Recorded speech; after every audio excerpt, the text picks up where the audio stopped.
Welcome in to another episode of the Barnes on Bama podcast. I'm your host, Owen Barnes, and we have some games to discuss. First things first, Alabama makes its second Elite Eight in a row with a chance to make its second Final Four in a row. Obviously, Alabama is going to have a game lined up with Duke on Saturday. This game is going to talk about that phenomenal performance we saw on Thursday evening against BYU, as well as the game that's going to be happening on Saturday against Duke. Obviously, we'll break down both of these in detail, give my prediction. Wanted to get this recorded, so I am recording this pretty late Thursday night, so just a heads up. Anything that comes out on Friday, this is being recorded very, very late Thursday night, immediately following Duke's win over Arizona. I wanted to make sure I knew exactly who we would be playing before I recorded this episode. So, let's talk about the game, and then we will give our predictions, and we'll get out of here. First things first, Alabama plays BYU. And for those of you that read my thread, for those of you that watched my previous preview, I talked about how this was a very similar game to the Kentucky game. Honestly, it wasn't exactly the way that BYU played it. From an offensive perspective, BYU felt like Kentucky, but from a defensive perspective, it actually felt a lot more like Mississippi State. I mean, what I mean by that is they did not do a good job running us off the three-point line. It really felt like BYU was packing it in because of their lack of size in the interior. We talked about that in the preview that Traore and Kibakita and Mag just are not super big in the interior, and Alabama was going to have significant size advantages in that interior. And it seems like the way that BYU tried to counter that was by packing it in the interior and leaving us open from three. Just about every SEC team has learned that that is a terrible plan. When you're defending a NATO's offense, you do not leave us open from three. BYU somehow missed that memo, and Alabama shoots an NCAA, Alabama, every record in the book, 25 of 51 from three. 25 made threes being an NCAA tournament record, being an Alabama record, being a Nate Hood's record. 51 attempts also being a record. Alabama just really lit it up from deep from start to finish in this game. And the craziest stat that we've seen was that if Alabama did not make a single two-point shot, you only counted their threes and free throws, Alabama actually still wins this game. And that just tells you how dominant they were from deep and just overall in this game. Alabama played about as well as offensive game as you could have expected. And again, it really felt like this was because of how BYU defended the basketball. BYU left us open from three. BYU went under almost every screen. We talked about in the preview when I was talking about defending BYU about how Alabama had to fight over those screens. And that's how, honestly, most of the teams that are a little bit more successful against Alabama end up doing is they try to run us off the three-point line. And, maybe it's successful, maybe it's not. But especially if you have the defenders and the size in the interior, then sometimes running us off the three-point line can be successful. That's how most of the teams in the SEC have learned to defend Alabama. And it is generally the way that you kind of have to defend us. Obviously, Alabama is going to get some threes off, but you have to run them off the three-point line, and you have to have the size in the interior to be able to defend at a high level because we are elite in the interior as well, right? This is not just a three-point shooting team. This is a very elite two-point shooting team, and because of that, you have to look at how to stop the interior as well. I guess BYU did not expect their ability to stop that interior. We talked about how elite Alabama is scoring there, and I'm assuming due to their lack of size, BYU was concerned about that. Either way, no matter what the case is, BYU decided their defensive strategy was going to be going under every screen, doubling at times, and Alabama just lit it up from deep. That in large part due to the three-headed attack from Mark Sears, Aiden Holloway, and Chris Youngblood. Mark Sears, Nate talked about this in the post game, that Mark Sears was just 5 of 35 coming into this game, and it really felt like Mark kind of put everybody to sleep. Mark goes 10 of 16 from deep. So clearly Mark Sears did not forget how to shoot the basketball overnight. The 5 of 25 from deep, or 5 of 35 from deep, was more of an anomaly. We knew that Mark Sears was going to get back to his shooting ways, and it really felt like, the offense was moving, and this was a perfect game to kind of get everybody back on track. and we'll talk about the Duke game here shortly, but do I think that they're going to continue it in the next game? Yeah, probably not. But I do think, if nothing else, it gives them the confidence of you just shot well in that gym. You're going to be playing in that same gym again on Saturday, and like, hey, this is what we're capable of, right? That's all it really is. It's really more of a confidence thing than it is anything else. So again, we have Mark Sears going 10 of 16. You have Aiden Holloway goes 6 of 13. You have Chris Youngblood goes 5 of 11. Just absolutely elite shooting from all three guards in the backcourt. Additionally, you get Phylon going 2 of 3. Aiden Sherrill goes 2 of 2. Grant Nelson went 0 of 3. Jaron went 0 of 2. And Darion went 0 of 1. But, most people kind of joined in on the shooting. It was a heavily backcourt-led shooting performance, which obviously we know. The big thing when you look at Alabama and how they were so successful in this game is they assisted on 77% of their made shots. They had 27 assists in this game. That is a huge number. When Alabama gets even, over 20 assists, that's a huge part of Alabama's success. 27 is just an otherworldly number. Again, a lot of that is how BYU defended. Obviously, Alabama was successful in this game. I don't want to take anything away from Alabama, but part of this is also how BYU defended, and so that allowed Alabama to get those assists. Obviously, you have to then make the shot to actually get credit for the assist, but the passes were open, the shots were open due to the shots that were available out there. The other thing that I want to talk about in this game is just how successful Alabama was, again, still in the interior, right? Obviously, Alabama did not take a ton of shots in the interior, but Alabama still shoots 66% from 2, right? Cliff Amore still goes 2 of 4. Grant goes 3 of 5. Grant has 6 points and 10 rebounds, right? You still rebounded the ball fairly well. They had a few more offensive rebounds than you. You had a few more defensive rebounds than them due to their lack of shooting. And so again, was this Alabama's just ultimate performance?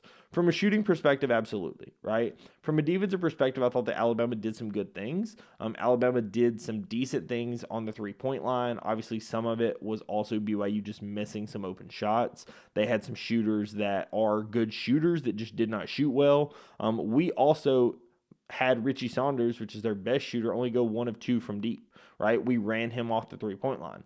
Versus Igor Dimon, one of their worst three-point shooters, goes 1 of 8, right?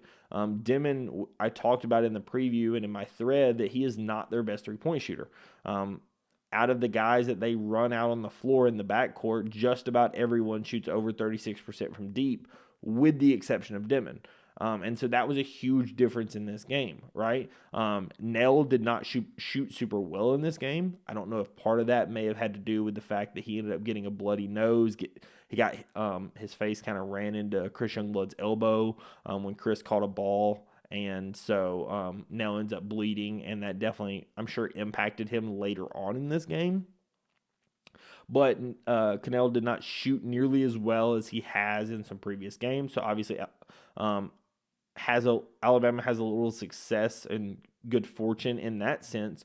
But overall, Alabama had the guys that they wanted to take the shots, taking the shots. We ran Richie Saunders off the three-point line. And then, again, Dimon taking more threes than some of the others is a big plus for us because Dimon is not the three-point shooter of the group, right? I thought that overall, Alabama did a pretty good job. I thought that defending the interior, I thought Alabama did okay. I thought the only problem that BYU did, and we talked about it in the preview, was still just the rebounding. Excuse me. What was in the preview, I thought that Kiba Kita and some of the others definitely were going to be able to rebound the basketball. And I thought that came to fruition. I thought that Kiba Kita and Traore and some of the other guys were able to rebound decently well in this game. I thought that Alabama is going to have to be much stronger in the interior and in the rebounding against Duke. You're going against a higher level of athlete. You're going against a higher level of talent down low. You're going to be going against a guy like Cooper Flagg. You're going to be going against a guy like Mulawal.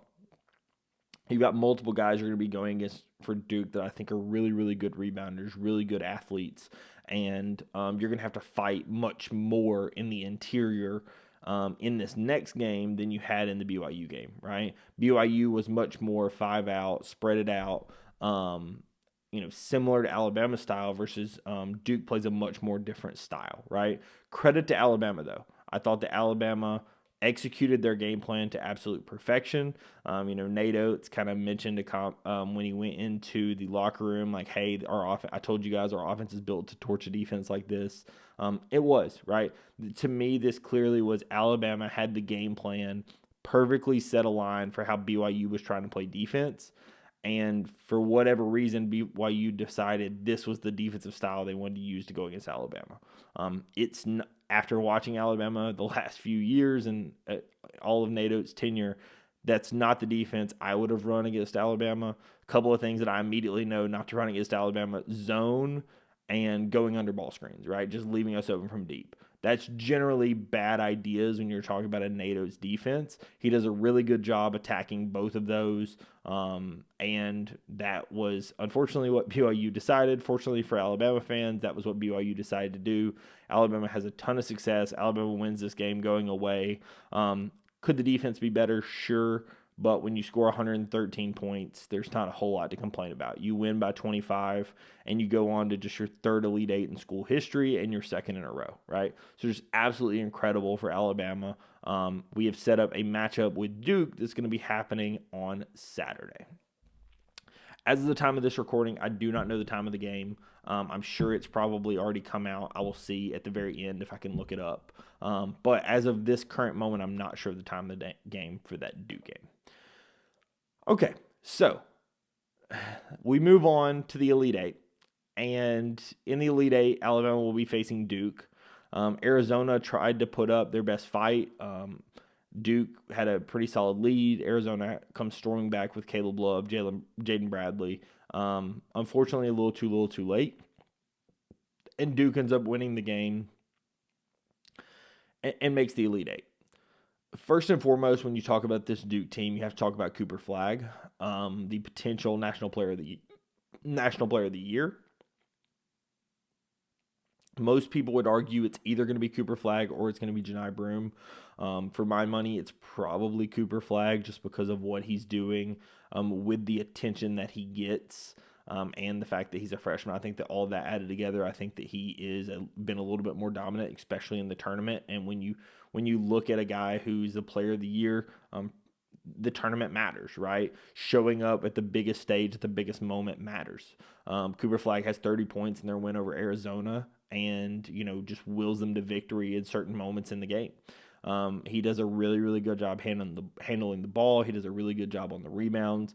He does a really good job getting to his spots, hitting his shots. He hits a buzzer beater 3 to end the half. That's something he's worked on a ton, is his 3-point shot. And he is going to be a matchup for Alabama that's going to be a little difficult. I think that Alabama has the right size bodies and the right type of guys to defend him. From the starters, I would think that we probably, and I asked in our Discord about this, I think that we probably are going to throw Grant at him. I think it's really the only starter that makes sense to throw at him. I would kind of expect that Nate is maybe a little quick with the subs. I don't think we change our starters, but I would not be surprised if Nate's a little quick with the subs to either get a guy like Jaron or Darion or Mo in to potentially guard Cooper Flagg, depending upon how it works out early on. Obviously, the lineup that we typically run out there, having the 3 guards, gets the ball moving and is much better on our offense. And generally, for most guys, Chris is physical enough to guard their 3. I just don't know that for the way that Duke's team is set up, I don't know that it makes the most sense because when you're looking at this Duke team, Cooper Flagg plays the 4 for them. I think that Chris Youngblood, for example, could guard Con Knipple, but I do not think that Chris would be able to guard a guy like Cooper Flagg. I think you're going to have Grant on him. And with Grant's potential knee issue, if that kind of flares up or if he's, hobbled at any amount, right? Because Grant talked about, hey, I'm only 90%, but as Nate had mentioned, Grant has only been about 90% a huge percentage of the season. So that's about as good as he's been all year. Obviously, Alabama's big win gets us some extra rest, which is something that Duke did not get due to the fact that their Arizona game went down to the wire. So that is something that Alabama is going to be bringing in. Obviously, we also played the early game, so we do have a few extra hours of a head start on Duke from that standpoint. So this is something where I would expect that Alabama just tries to throw bodies at Cooper Flag.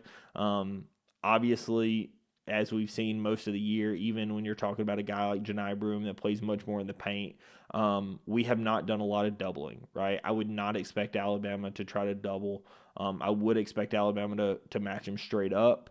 I would think that Alabama has a few different bodies and tries to rotate fresh bodies in on him. Again, I think it's some combination of guys like Grant Nelson, Jaron Stevenson, Darion Reed, Mohamed Diabate. I think those are the kind of guys that you're going to see. I would expect maybe a little bit more out of Darion this game. I think from a defensive perspective, I think he gives you a little something extra that potentially would be helpful against a guy like Cooper Flag. Additionally, Mo Diabate, I think both of those guys are going to have big games against a guy like Cooper Flag. Just what he gives Duke is a lot, right? He's an elite player, and he is the guy that you have to circle when you're playing this Duke team. The other thing you have to look at when you're looking at Duke, and I have their KenPom page pulled up, they're the number one efficiency offense and the number 5 efficiency defense. This is one of the best well-rounded teams in the entire country. That being said, they have lost a couple of games this year. They have not lost since February the 8th when they lost to Clemson. But, I say this to say that this Duke team is not unbeatable, right?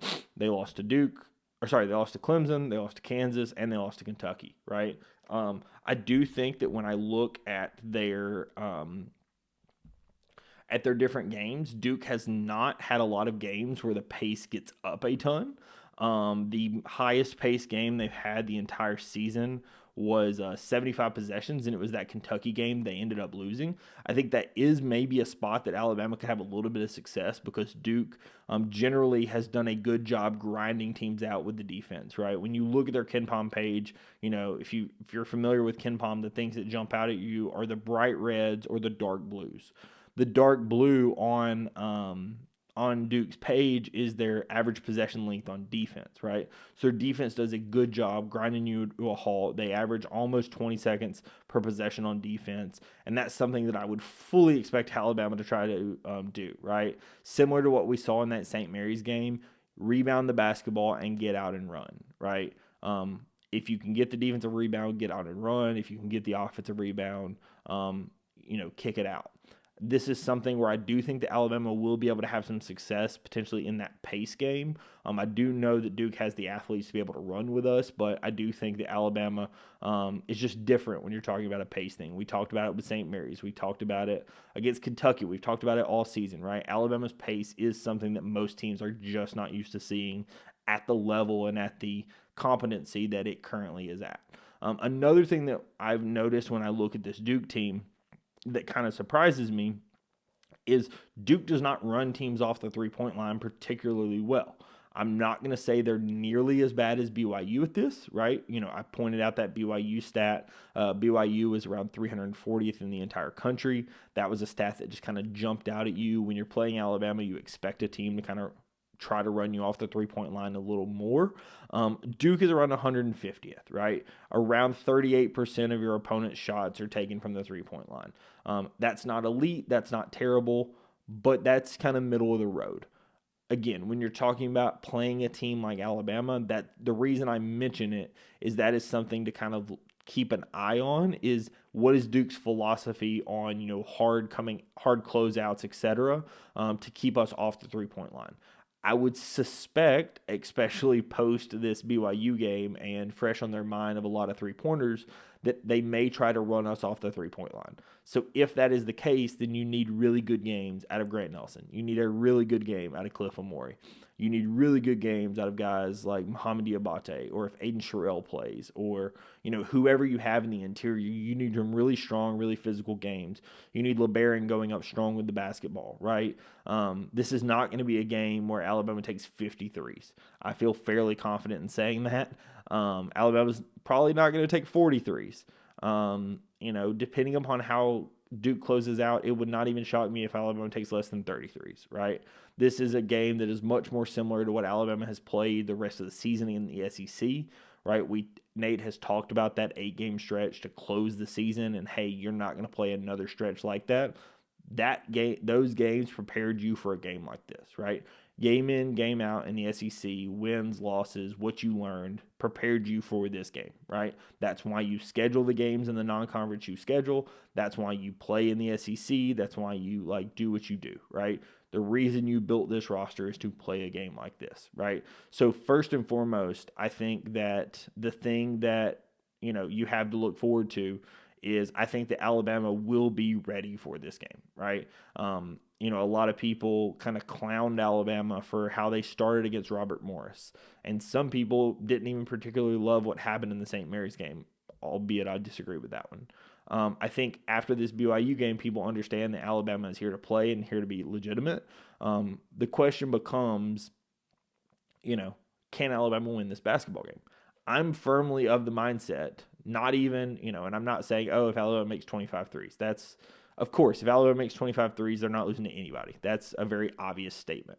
However, I wouldn't even go that far. I think that if Alabama plays the brand of basketball that they're capable of and rebounds the basketball to the level that they're capable of and plays within themselves and does what this team was built to do, I think that Alabama can beat Duke. I think that the reason you build a team like Alabama built in the offseason, the reason you go get a Cliff Amore, the reason you get a guy like Chris Youngblood, the reason you get the transfers you get, the reason you bring in the freshmen you bring in is to play a game like this, right? Nate's talked about the standard is getting to the Final Four, right? We understand what's on the line. We have some guys on the team that made it last season. And I think that the thing that has me, at least reasonably confident in this team. I will say I think that Alabama can win this game, but it's going to be a very close game.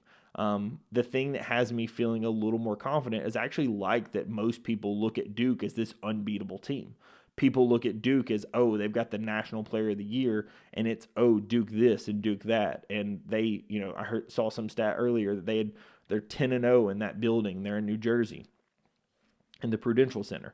Alabama's never beaten Duke. They're 0-7 in all time against Duke. I think those are the kind of things that I think will help fuel this team, right? When you've seen Nate Oates, say some similar to last season, right? He used the fuel of you're not good enough on defense to help fuel the defense last season. I think Nate does a really good job motivating his team, and I think he does it within reason to where he doesn't have his team playing tight.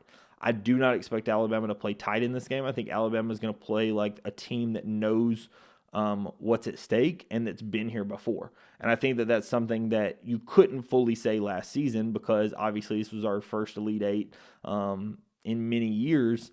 And so that now this is a back-to-back with plenty of guys that were there. I think that you have some senior leadership that you can rely on of, hey, this is what we did last season.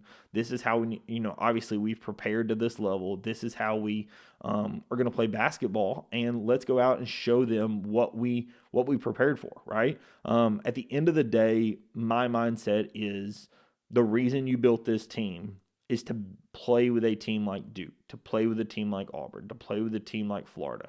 These number one seeds, you built the team that you built in the offseason, and you played the schedule you played to prepare you for this type of game. So I have no reason to believe, especially when Alabama is playing at the level that they're currently playing at, I have no reason to believe that Alabama is not capable of winning this game. Now, call me a homer, call me whatever you want, but because of that, I am going to predict Alabama to win this game. There's just something about it that I do think that everyone nonstop talking about Cooper Flag, everyone nonstop talking about, Duke, has the crash course and Duke may be the best team in the country, best team that we've seen in a while. They're setting records in KenPom. They have this historic offense. They're so much better than everyone else in the net rating per KenPom and this and that. And I think that those things are going to be used as fuel to help feed this team as hey, nobody thinks you're capable of winning this game. And even though Alabama just put up 113 points, I think Alabama's going to play with an underdog mentality because they are going to be the underdog in this game. Simply put, they're going to be the underdog in this game. And because they're going to be the underdog in this game, I think that Alabama is going to play like it. And because of that, I think that Alabama comes out, and I think Alabama wins this game. I think it's going to be a very close game. I think that Alabama absolutely can win it, but it is going to be a very, very close game. I said that I was going to look up the time. I just looked it up. The time for the Alabama-Duke game is a 7:49 tip. So 7:49 tip on Saturday evening, so it's going to be a night game. So just a heads up, that is what time the Alabama-Duke game is going to be. As I said, I do think that Alabama wins this game. I think it is very, very, very close. I think that Alabama is going to try to get that possession number to that 74, 75 range, like I talked about earlier, similar to what Kentucky was able to get that range to. My thoughts in this game is Alabama is going to, again, throw bodies at Cooper Flag and play your offense, play your style, but first and foremost, you have to defend. Similar to BYU, Duke has shooters all over the floor, and you cannot leave them open. So Alabama just has to defend what they're capable of. Alabama has to throw bodies at Cooper Flag, and Alabama has to prove, hey, we built this team to make it in March, and here's what we're going to do. So I think that Alabama wins. I think my prediction for this one is going to be